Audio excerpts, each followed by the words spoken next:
Viewers, நாங்களோட Lakshmi, நீங்கள் பார்த்துருக்கிறது 0 லக்ஷ்மி. இன்னைக்கான episode ஒரு பக்கம் விஜய் காவேரி சீன்ஸில் காவேரியோட அந்த பிரிவை ரொம்ப டீட்டெயில்டாக காமிச்சிருப்பாங்க. ஒரு பியூட்டிஃபுல்லான கவிதை விகா ஃபேன்ஸ்க்கு இன்றைக்கி நடந்துச்சு அப்படிங்கிறது மறுக்க முடியாத உண்மை. ரொம்ப அழகாக இருந்துச்சு, பார்க்க நிறைவாகவும் இருந்துச்சு. ஒரு பொண்ணோட மனசில் எவ்வளோ தூரம் ஆழமாக கணவனை மிஸ் பண்ணுறது இருக்கும் அப்படிங்கிறத டீட்டெயில்டாக காமிச்சிருந்தாங்க. ஸோ அது பக்கம் ஒரு பக்கம் நிறைவாகவே இருந்துச்சு.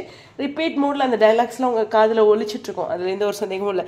இன்னொரு பக்கம் தாத்தா பாட்டியோட என்ட்ரி, இன்றைக்கி தாத்தா வருவாங்க அப்படின்னு நம்ம கணிச்சோம். ஆனால் பாட்டியுமே வந்திருக்காங்க. ப்ரெக்னென்ட் அப்படிங்கிற வியூவில் நான் பேசவே இல்லை அப்படின்ட்டு இருக்காங்க. அன்றைக்கி இருந்த ஃபோர்ஸில் என்ன வேணாலும் பாட்டி சொல்லியிருக்கலாம். பட் இருந்தாலும் விஜயோட முடிவுக்கு பிறகு அப்படிங்கும்போது பாட்டிக்கிட்ட ஒரு மாற்றம் அப்படின்னு தான் நான் பார்க்குறேன். ஸோ அதனால் நீ ப்ரெக்னென்சி அப்படிங்கிறதெல்லாம் நீங்கள் வாழ்க்கை வாழ்ந்ததெல்லாம் நான் நினைக்கல அப்படின்ட்டு பாட்டி இனிமேல் அந்த கோபத்தோடய தான் பேசிகிட்டு இருப்பாங்க. பட் ஆனால் இவங்க வந்து கூட்டிகிட்டு போக வந்தாலும் நம்ம எல்லாத்துக்குமே விஜயோட வியூ தெரியும். ஏன்னா வாங்கன்னு கூட கூப்பிடல, அவ்வளோ கோபத்தில் இருக்கார். கொண்டு போய் காவேரி அங்கே விட்டால் வருத்தங்களும் மன கஷ்டங்களும் வரும் அப்படின்ட்டு.